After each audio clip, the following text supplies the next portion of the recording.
What's up, everybody? Welcome to the Woe Show. That guy over there, that's Keith Coast, wherever he is. Yeah, and that's Taylor, because we never know where each other is on the screen. We No. can't figure this out. Because It seems like something we should know, but we don't know. right. Okay, so like right now, I want you to look at me on your screen, and let's see if we're right. So over here, so you're over. So I don't know. Maybe it is right when this comes out. So it does. Oh, hey, you're over there. Okay, yeah, cool. It doesn't matter. Where are you? Do I look like Rick Moranis? You're in the yard. What are you doing? I'm doing Rick Moranis from Honey, I Shrunk the Kids. So here's what just happened. The internet connection lagged again, and it paused. And the next thing I know, your forehead is like right up here. See, we've been having lags, so I put on a aluminum foil helmet, thinking that would be hilarious. And then aliens started attacking Keith's headphones. You know what? I'll try to put the maybe some of the content at the end of the video, because like it just Taylor didn't hear it, but I did. It sounded like in the movies whenever the aliens are coming down and they're like trying to communicate with Earth, you know? Weird. And Taylor didn't hear it, but I did. And I'm like, are you hearing this? And he's like, yeah. So anyways, we had to start all the way over. I just saw Keith doing this. Are you hearing this? I really thought that like we were in a movie, because dude, LA always gets hit, man. In an alien invasion. This is where it's going down. Yeah. I mean, it's going to be LA or New York. Nowadays, could possibly be Chicago, right? Could possibly be Chicago. LA and New York or Chicago. It's like if you want an alien attack or if you want to get in the improv community scene. That's right. So, which I think, don't think. Yes. I live by that, actually, most days. Hey, special day today, Taylor, actually. It's not just April 22nd. I don't even know what day it is, but I do. It's April 22nd, but it's Earth Day today. It's Earth Day. At least according to my calendar. Was that plant behind you on Saturday? No. Well, did those plants just show up because it's Earth Day? They did. I actually kind of put them in the shot. I didn't remember those plants being there before. No, I actually set up this morning. I was like, you know what? We're Earth Day. You want to see my plants? I do. What kind of plants do you got going on there? Let's talk about it, Keith. I have no plants in here. I need to get some plants in the shed quarters. So I'm kind of addicted to succulents right now. Those look succulent. This is a very tiny little succulent. This is like a little aloe something, and this is like a jade, I believe it's what it's called.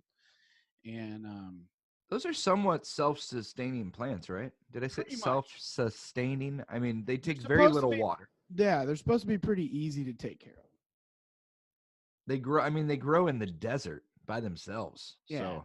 Yeah. I mean, I have we actually in our house now that we're kind of stationary, we decided that we really wanted some like plants around the house, because it just really like makes the house feel better. And what's funny is we actually put a plant in our bathroom, like a little green plant. It's a good place to get some oxygen going. Yeah. Yes. And so we put him in the bathroom, and it was so funny. Like after we put it in the bathroom, everyone's like, I really like the plant in the bathroom.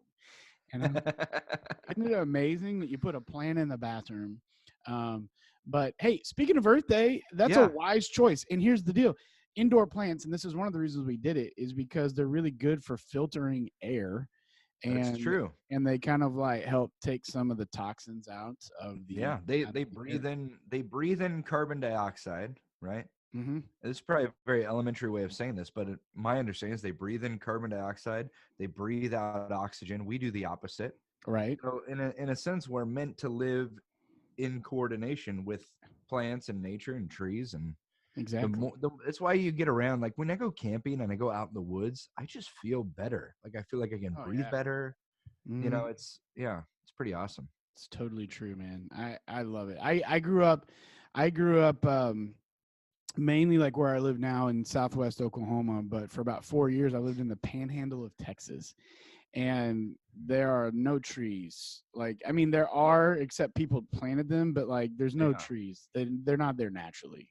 So, I remember Earth Day when we would like all go like plant a tree outside, and then like within weeks we'd see it die because it's just not Wow. to live there. You know, Wow. the landscape is just too harsh. Too harsh. I was in Sea Island, Georgia this past weekend, Oh and yeah. I was staying at a place for a corporate event. It's at a fancy place called the Cloister. The Cloister. Welcome to the Cloister. I don't think they say it there, but I call it the Cloister. Uh, I love but it. we're at the Cloister in Sea Island, Georgia, and they have had every. I'm trying to think of how far it goes back. It's like over 100 years. They've had every sitting president, the current president at the time, has planted a tree there. So there's What? this path you can walk on. It's like, this is the Calvin Coolidge Constitutional Oak, and it's like that president planted this tree, and this president planted this tree. It's kind of cool. That is kind of cool. Mm-hmm. I did not know that. You know, St. Simon's Island, Georgia, which is where you were close to, right? Right by there. Yeah, right by there. Yeah. Actually, that was an oak tree from that island that was donated to the U.S. government, that they made the paper that the Constitution was printed on from that tree. No way. Yeah, yeah. So it was like they donated a tree that made the paper, but that tree came from St. Simons, Georgia. That's really cool. And I love the That's trees there, very right? cool. They have I love the trees because the trees all have those like low hanging branches and the Yeah, and Spanish they like go over moss. the, like one goes this way and one goes that way over the street, and they kind of meet in the middle. And So cool. They're not like the palm trees where you're from, where they just go straight up. And then straight up, yeah, yeah. I love it. What was that last part? I just went. They go straight up, and then Yeah. Oh, the top. Yeah. sorry, Yeah. I added my No, own sound effects. Oh, I was like, was that a coconut falling? Yeah. But this is a good day because we talk on Mondays. We talk about being wise and making wise choices, and one of the wisest choices we make the planet, because you only got one planet. It's like you only got one set of teeth. You gotta love those teeth. Yeah. Otherwise, you'll be having some weird fake cell tower teeth. Does that make sense? No, it doesn't make sense. Weird. Because they make fake trees and they hide antennas in them for cell phones. And I was saying, if you don't take care of it, you're right. It made no sense whatsoever. It makes no sense, but I know what you're talking about. For those of you that don't know what Taylor's talking about, they have these trees in California that they're these antennas that they try to make them. They're cell phone towers that they look like a really bad, Christmas tree. Right. They don't even look natural at all. It's like you're driving along and you're not like, oh, that's a beautiful tree. You're like, that is the ugliest tree I have ever seen in my life. And oh my gosh, that's really a cell phone antenna. I don't know. It's the equivalent of like in an old like movie when like three kids stand on each other and then like wear a trench coat and they're supposed to look like an adult, and you're like, that's not an adult. It's like, right? Oh my gosh. If you ever see one, just maybe we'll try to put a picture in here of one or something. But they look they're horrible. Nice try, cell phone companies. Nice try. Yeah. But so what are some wise choices that we can make today to save the planet, Taylor? Yeah. I think for us in California, a big one, we want to be careful with conserving water.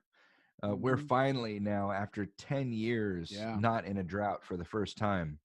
But a lot of that has come because people have been wise with not wasting resources like water, not just, washing their cars. I actually read a story about that last year. This lady came up with an idea for farmers to store, because a lot of the things that you guys deal with in California in water conservation is like, where do you put the water? Right. Where do you keep storage and all that? Yep. They came up with an idea to not only just collect the water, but you know how all the farmers have like irrigation pipes and stuff that like water all their stuff. Yeah. Well, they figured out a way to put water into the farmers' pipes and just store it in the pipes. And by doing that, I mean, like they added millions and millions of gallons worth of water storage just by keeping it in the pipes until they were ready to use. Oh, that's really cool. And that's using your noggin. That's wise. That's really cool. I wore my kind of Earth Day shirt today. It says "Repair is radical." It's got like a kind of a motorhome on it. You know, I think repairing stuff all the time. Reduce, reuse, recycle. Right. Matter of fact, can I show you how I'm saving the Earth today, Taylor? Yeah, do it. Do you know what this is? That's a floppy disk. This, dear children, is a floppy disk. This is a 5.5-inch vintage floppy disk. When we were kids, this is what you would use to load information. Think of it as like a flash drive or a CD today, but this is an original floppy disk. So what I'm doing is I'm reusing these and I'm making them business cards. So I'm making new labels for them. But do you see what this says? Keith Coast official vintage coaster. That's right. So you can put this on your desk with your coffee cup, just like that. Yeah. And you were saving the planet one floppy disk at a time. These aren't going to go in the landfill. These are going on a desk somewhere, some way, Taylor. See, that's good. You know, our family, I showed a picture, I think last week, of the trailer that we got. But yes, we've been wanting to go camping, and we thought it'd be fun to get a trailer. So we got a vintage one, and we thought, let's take one that's already been around, and people, we love finding things like that. Katie does it with furniture, things that people are ready to give up on, and how can we give it new life? You know, the more we talk about this, the more I realize that we have to wrap it up. But we live Earth Day like so hard, man. I mean, like we really do. We like to reuse and repair and recycle. I'm gonna try something. This may not work. I'm gonna try to see if I can put my phone on selfie. Oh, this is gonna work, I think. So, like, can you see behind there? Yes. Yes. So that wall piece there, that is Katie's grandpa's vintage reel-to-reels from his movie making career on top of her dad's old work table. That's awesome. Then I also built, there's no way to do it. I built this table. That's awesome. This is my father-in-law's old workbench. Yes. And then the base of it, which I don't know if you can see, maybe we can post a picture. That is the wheel from a old Model T. We took the steering column and we made a table. So. That's so cool, man. See, you know what? I'm really excited now. I feel like we're living Earth Day even harder than we realize, man. Like we're making it happen. Yeah. So I think, what's something that the kids could do as they're getting ready to go to school? Maybe rather than buying a new shirt, you find an old piece of clothing you like and you make it your own. You go to the thrift store rather than going to, your favorite store, and you give some new life to something old. Perfect, man. Find a craft idea that sounds like fun and find some way to reuse something. When you go shopping today, use a reusable shopping bag. I do that now.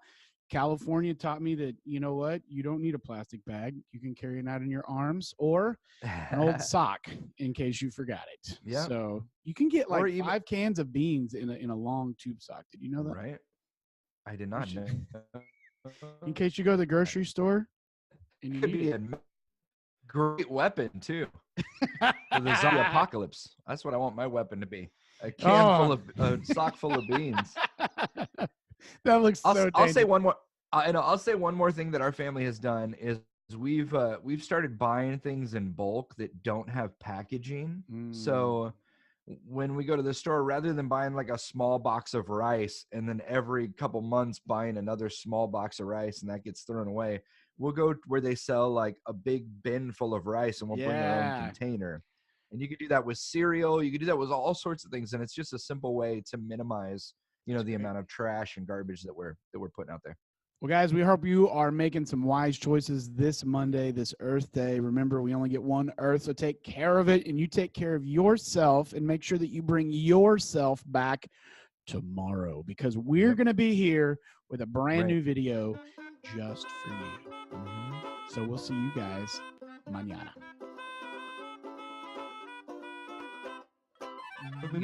This is all I just saw from you. I'm lagging? Yes, you're lagging. You're lagging. Yeah, I'm fixing this, Keith. You're lagging. What is this? Do I have better reception now? I don't know. After Saturday's episode where we had so many lags, I made this. You did. Ah, this nice foil hat. You kids comment. Whoa. Whoa. What is going on? Oh, what was that? What is this? What's going on? Dude, take the hat off. Take the hat off.